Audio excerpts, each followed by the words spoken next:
Hi everyone, मैं हूं गणेश शिवरकर और आप देख रहे हैं मेरा GHTV यूट्यूब चैनल। आज मैं आपको बताऊंगा कि इन तीनों की बड़ी खबर और किस तरह से सुशांत सिंह राजपूत का केस कहां पे और किस तरह से सॉल्व होगा और किस तरह से इंसाफ उसको मिलने वाला है, ये मैं आपको इस वीडियो में बताऊंगा। आदित्य ठाकरे, एकनाथ शिंदे, उद्धव ठाकरे और सुशांत सिंह राजपूत और भी कुछ महारथी है इसमें, जैसे राज ठाकरे और देवेंद्र फडणवीस, इन सब के बारे में बताऊंगा, बिल्कुल बताऊंगा, सारी चीजें बताऊंगा। लेकिन आगे बढ़ने से पहले प्लीज मेरे हाथ जोड़ के आपसे रिक्वेस्ट है कि इस चैनल को सब्सक्राइब करो, इस वीडियो को लाइक शेयर करना ना भूलो। लेकिन इससे भी आगे बढ़ने से पहले मैं और एक चीज बताता हूँ। ऑफकोर्स मैं एक टी शर्ट पहन के आया हूँ, दिल बेचारा वाला एक टी शर्ट। सुशांत सिंह राजपूत ने दिल बेचारा में सेम टी शर्ट पहना था। मैंने इसलिए पहना है क्योंकि ये मेरी रिहर्सल्स चालू है, कोरियोग्राफी चालू है। 21 अक्टूबर मतलब परसों हमारा एक शो है इंडियन नेवी का। इंडियन नेवी जो मुंबई में है, इंडियन नेवी का एक शो है जिसमें इंडियन नेवी के ऑफिसर्स और बहुत सारे जवान होंगे हमारे भारत देश के इंडियन नेवी के।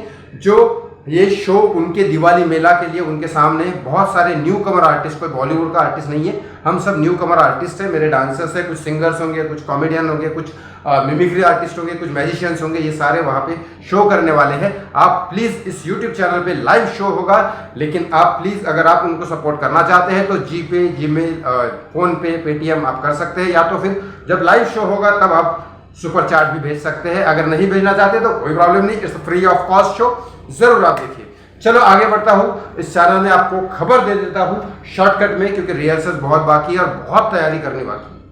और सुशांत सिंह राजपूत के भी कुछ सॉन्ग है तो ऑफकोर्स मुझे प्रिपरेशन करनी चाहिए अच्छे से। चलो आगे बढ़ता हूँ मैं।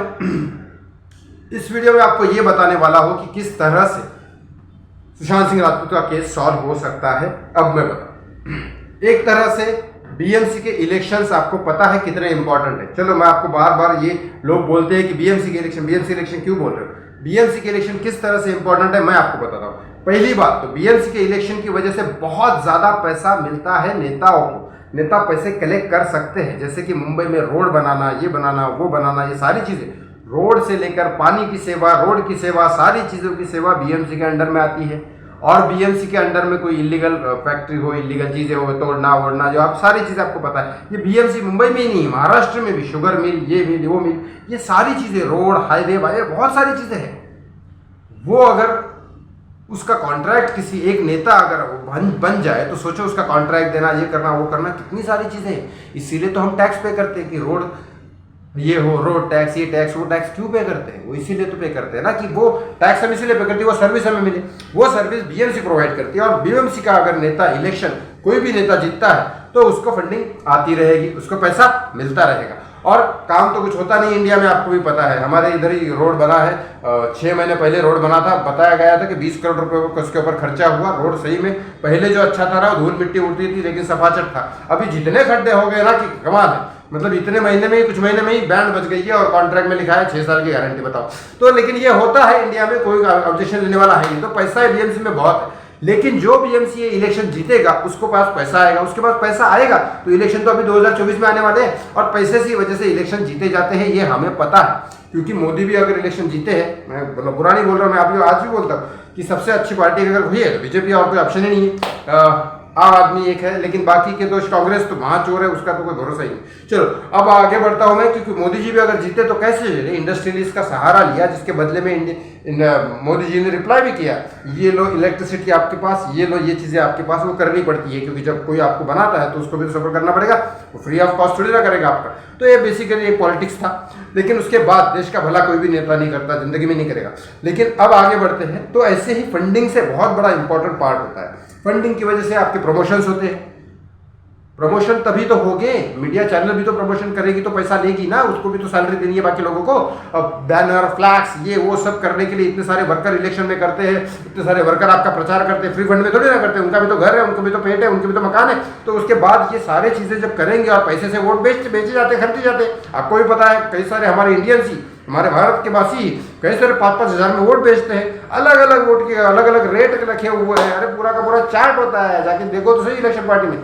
उसके बाद जब ये सब चीजें होती है और बहुत सारे संगठन जो है, बहुत सारे एनजीओ जो है, वो भी अपनी बोली लगाते हैं कि अच्छा हम आपका प्रचार करेंगे तो हमें कितने मिलेंगे। कोई भी हर इंसान जो अपने भले वो नेता ना हो, लेकिन वो एक आदमी होता है, जैसे अगर किसी बिल्डिंग का कोई सेक्रेटरी है, उसकी बड़ी होल्ड है, उस बिल्डिंग में अगर 10,000 लोग रहते हैं तो बोलते हैं कि चल मैं इस पार्टी को सपोर्ट करूंगा, मुझे कितना मिलेगा बताओ, मेरी बिल्डिंग का क्या फायदा होगा बताओ। ये पहले ही फायदा ले लेते हैं क्योंकि उनको भी पता है आगे जाके कुछ नहीं होने वाला। तो हर चीज में पैसा देना पड़ता है। जिसके पास पैसा होता है, मेरे हिसाब से आज के इंडियन पॉलिटिक्स से कलेक्शन के हिसाब से मुझे लगता है 70% आदमी वहीं पे जीत जाता है कि अच्छा ये है, और 30% डिपेंड करता है कि उसने पहले जब था उतना कितना काम किया और उसके अपोजिट में कौन खड़ा है। इसीलिए तो मोदी जी जीते थे क्योंकि पैसा था 70%, वो तभी जीत गए थे। मोदी की लहर, मोदी की लहर, मोदी की लहर। उसके बाद 30% जो बचा था उसके अपोजिट में कौन थे? राहुल गांधी। राहुल गांधी का इंप्रेशन तो ऐसे ही, और मनमोहन सिंह बातें नहीं कर रहे थे, तो फिर क्या इंप्रेशन रहेगा। और बचे 50%, उन्होंने क्या काम किया? तो उन्होंने भाई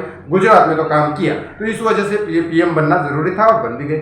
आज तक कंटिन्यू रहेंगे, आगे क्या होगा भगवान मालिक है। लेकिन अब ये बीएमसी के इलेक्शन के बाद 70% पैसा बीएमसी के इलेक्शन के बाद अगर जो जीतेगी उसके पास आ जाएगा। आज हालत ये हो गई है कि उद्धव ठाकरे के घर के खुद के लोग शिवसेना एकनाथ शिंदे को जाके मिले हैं। ये मुझे बताने की जरूरत नहीं, आपको ये पता है। आदित्य ठाकरे बार बार प्रचार वगैरह ये सब चीजें कर रहे हैं, लेकिन उसका कोई फायदा नहीं हो रहा है। यहाँ तक कि बीजेपी सरकार ने बोल दिया कि हमारा बीजेपी का कैंडिडेट अंधेरी वेस्ट मुंबई में, जहाँ पे बहुत ज्यादा पैसा है, अंधेरी में बहुत प्रॉब्लम है बीएमसी की, वो अगर कैंडिडेट हट भी जाए तो भी शिवसेना का, उद्धव ठाकरे की शिवसेना को कोई फायदा नहीं होगा, क्योंकि उनको इतना गारंटेड है कि हम नहीं तो फिर राज ठाकरे आएगा, राज ठाकरे नहीं तो बीजेपी एकनाथ शिंदे का आदमी आएगा, एकनाथ शिंदे का आदमी नहीं तो कांग्रेस आ जाएगी, लेकिन उद्धव ठाकरे की सरकार नहीं आएगी। यहाँ मतलब नफरत बहुत ज्यादा बढ़ गई है। यहाँ तक कि राज ठाकरे ने एक लेटर लिखा था उद्धव एकनाथ शिंदे को और देवेंद्र फडणवीस को कि मेरा कैंडिडेट वहां खड़ा हो रहा है, क्या हम साथ में युति बना सकते हैं? इसके ऊपर विचार करे जा रहा है।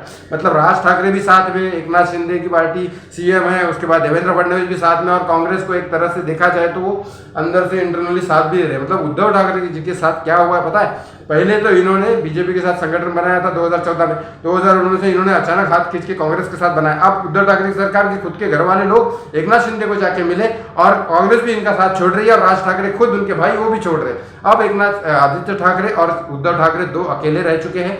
जीतना बड़ा मुश्किल है, लेकिन ये बात भी सच है, क्योंकि मैं सच बोलता हूँ, ये बात भी सच है कि मुंबई में अगर आप देखोगे रोड पे घूम के तो स्मिता ठाकरे हॉस्पिटल, बाला साहेब प्रभाकर हॉस्पिटल, कूपर हॉस्पिटल, या फिर बहुत सारी एम्बुलेंस, या फिर कुछ रोड, बाला साहेब ठाकरे रोड, स्मिता ठाकरे रोड, ये रोड वो रोड ठाकरे के नाम से ही है। ये बाला की इन्होंने नहीं किया, ये बाला साहेब ठाकरे ने किया काम। एग्री। आज भी मराठी इंडस्ट्री के सारे आर्टिस्ट बाला साहेब ठाकरे को भगवान की तरह पूछते हैं।